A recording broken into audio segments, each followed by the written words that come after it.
Hi, it's Nani, and welcome to Chronicles of Nani.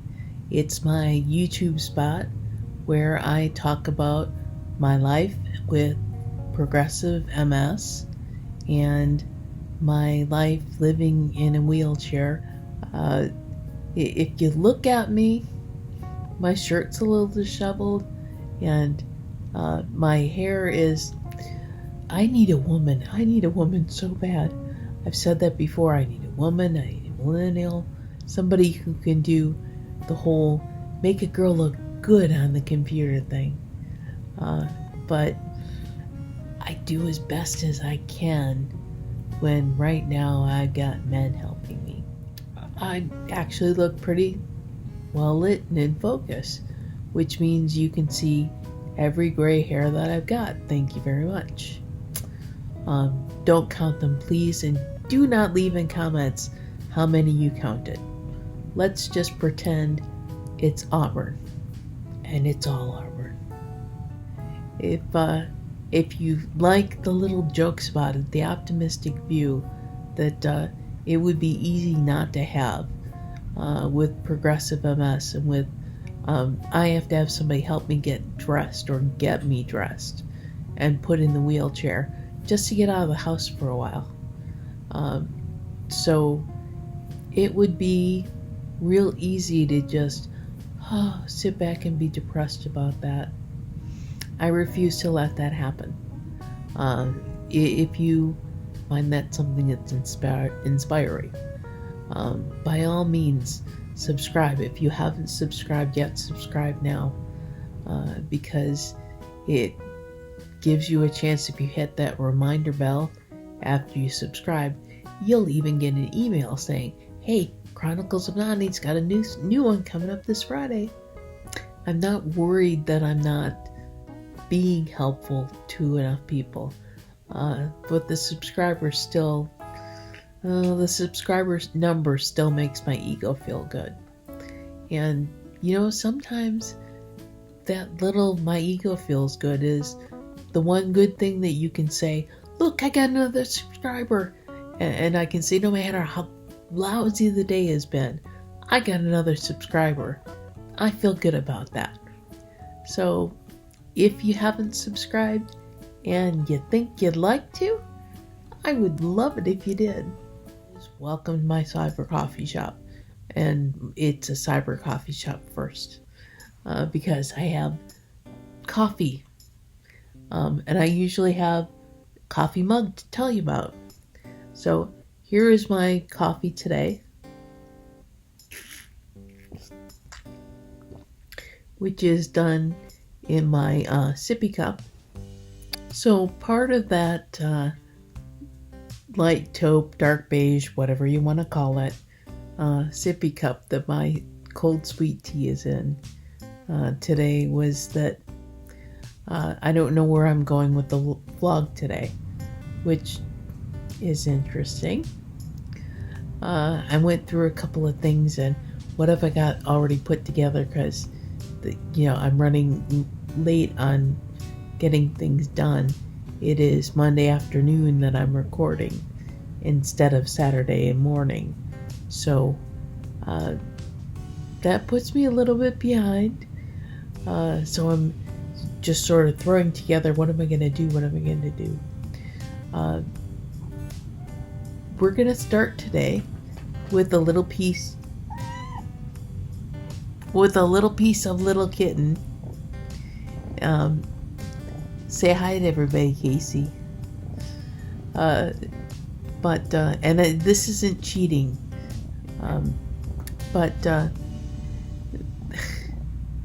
We're going to start today with the little piece from the cutting room floor. This is actually a piece from August of 2021, so it's about a year ago. And a chronic illness or being in a wheelchair should not stop you from dreaming, from thinking of things that are in the future, and that there are always things that change the way you think about things. We'll start with this little clip, and then I can explain some more. And like I said, I wanted to hang glide. That's not going to happen. Never really occurred to me to want to skydive, to jump out of a plane. Until one of the jobs I had when I was finishing my degree, helping company executives learn how to give speeches and feel comfortable in front of groups. And in one of the exercises was to really work on using your hands when you talk. And you'll notice that in a position where I am, where you can really only see, from not even the chest up of me when I'm talking, you still occasionally see my hands. These are things that I learned as part of my job. I videoed everybody as they were doing their speeches to watch their improvement, and it was a fantastic tool. But I was also able to learn the different things that were being taught and watch in the videos and see, wow, this is really working. During this exercise, everyone was encouraged to think of something that you've done that has lots of action words to it. And there were so many of these company executives that their example was when I went skydiving. It started making me think about skydiving, and okay, if all of these people, all of these, upward executive people have been skydiving and thought it was the greatest thing in the world, and they can use their hands and really draw you in. And I'm starting to think skydiving might not be so bad. So that's something to think about.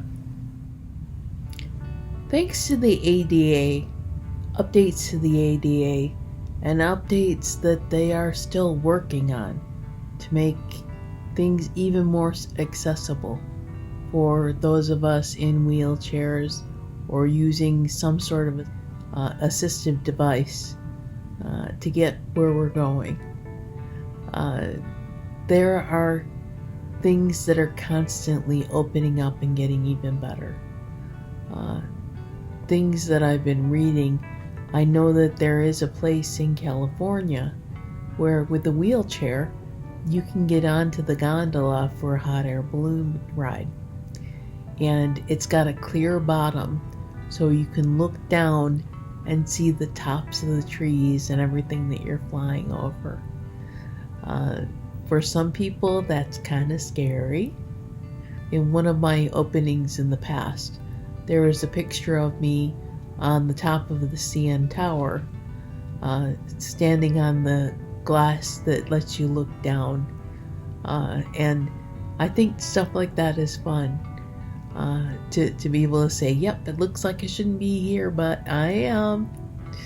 And that was back with the manual wheelchair, but the place that I was reading about in California that does hot air balloon rides for wheelchairs, I can get onto the hot air balloon in my power wheelchair, and I can look down and see everything that anyone else standing up in the gondola can look over and see. So I could take a hot air balloon ride. And I think that's exciting.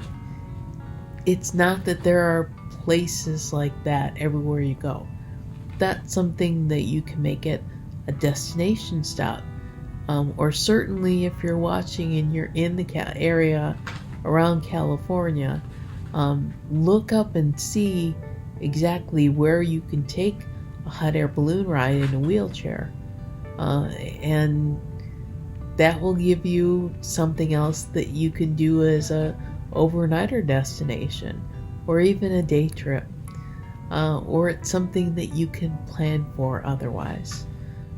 Thank you for the ADA and the wonderful things that it's done for those of us that are disabled in this country, things that people were doing long before I was disabled, so that my life would be a little bit easier now that I am disabled. And I know that they're working on making it easier all the time. There are places where you can skydive now, that you could actually, in a wheelchair, skydive. You're going in tandem with someone who is a walking person and who has done it before. But you can skydive from a wheelchair. Now, if that's a manual wheelchair and they have to use a lift to put you in a manual wheelchair, or if it's something that can be done in a power wheelchair, I don't know. I don't have all of those details left.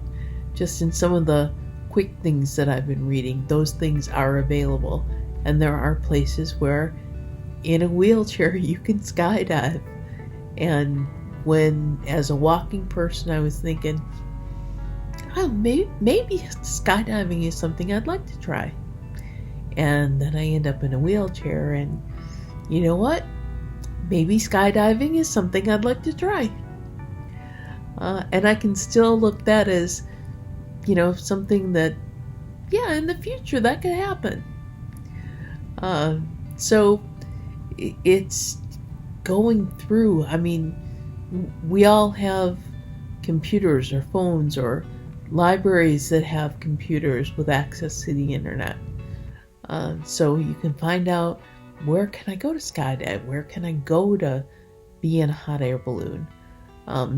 But it is just wonderful to be able to go from the deciding, no, maybe not just hang gliding, maybe skydiving would be okay, to now I can't do anything, to, yeah, maybe skydiving would be okay. It's a wonderful transition, and it's wonderful to see those things that are working on being more inclusive. I'm a big supporter of equality, and you're seeing the logo right now. It does include the wheelchair for the queue, but it also includes everyone being equal no matter what, because we are all just people.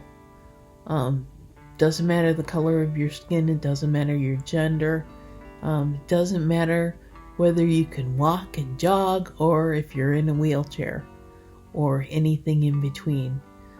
We are all people, and if we start respecting each other as people, and we start including each other as people, and don't be afraid because your skin is different or your gender is different, or be afraid because you use assistive devices and just people are people.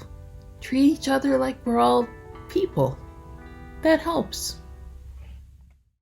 What do an aerospace engineer, cancer immunologist, and bat scientist all have in common? We all have cool jobs in STEM fields.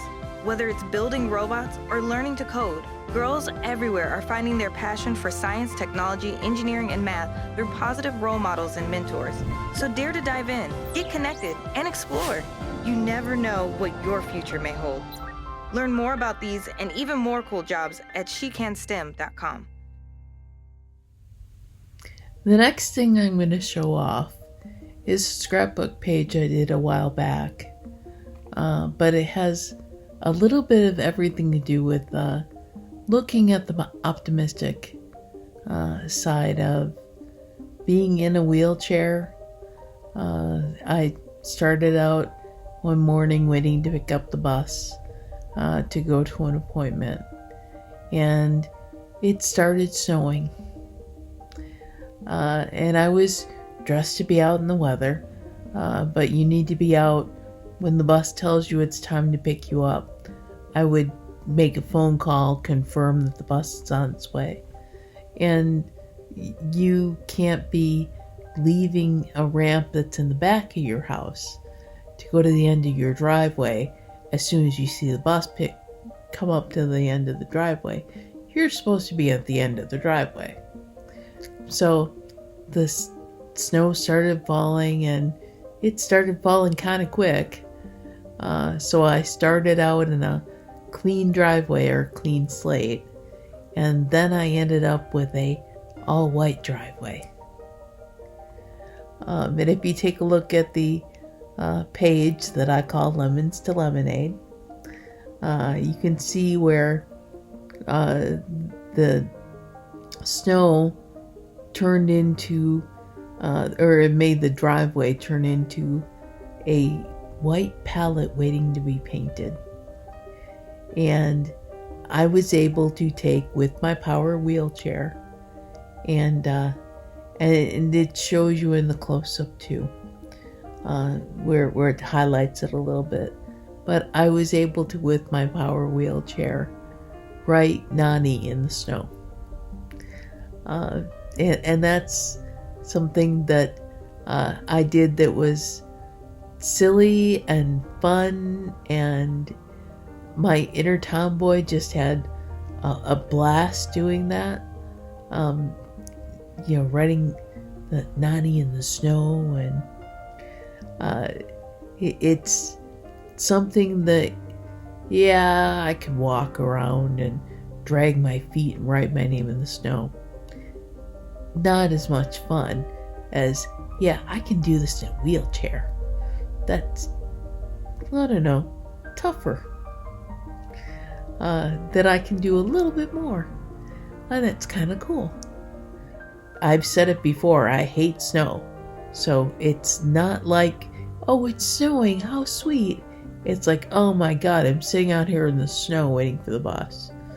And it was how I took lemons and made them lemonade. And it was fun to do, and it made a nice scrapbook page, which makes a nice memory too. As a scientist, I know by the time she takes her first breath, 9 billion more tons of carbon pollution will be in the air. When she takes her first steps, wildfires will have burned millions more acres she could have explored. By the time a child born today goes to college, it may be too late to leave them the world we promised. Our window to act on climate change is like watching them grow up. We blink and we miss it. So, that's my little bit of, I don't know what I'm doing or where I'm going today. I hope you found it kind of entertaining. This is what you do when you're really ad-libbing, putting the notes together that you're going to talk about things that, okay, I've got 10 minutes. What do? I got to throw things together. It's still possible and doable. And I hope it doesn't drive the editor too crazy. We'll find out tonight, probably starting that. But, and if you've noticed that the screen has moved around a little, it's because that cute little kitten that had showed up before is finding everything that's dangling off the computer to play with, and has actually twisted the screen around a couple of times. So it adds to the, as I've said before, cats own the internet. In fact, if a cat sees an opportunity to be on the internet, or better yet, mess with the internet, she's going to take advantage of that. And Casey is about 8 weeks old now. And so didn't take her long at all to get, they teach you a lot of important stuff in kindergarten. And she's learning really well. So remember that you can join me at Chronicles of Nani anytime. The Cyber Coffee Shop is open 24/7, so you can join me any time of day and have coffee with me. I will be back in a week with something a little bit more prepared, like that which I was thinking I was going to do today. It's still going to be fun to do it next week. Thanks a lot and have a great week.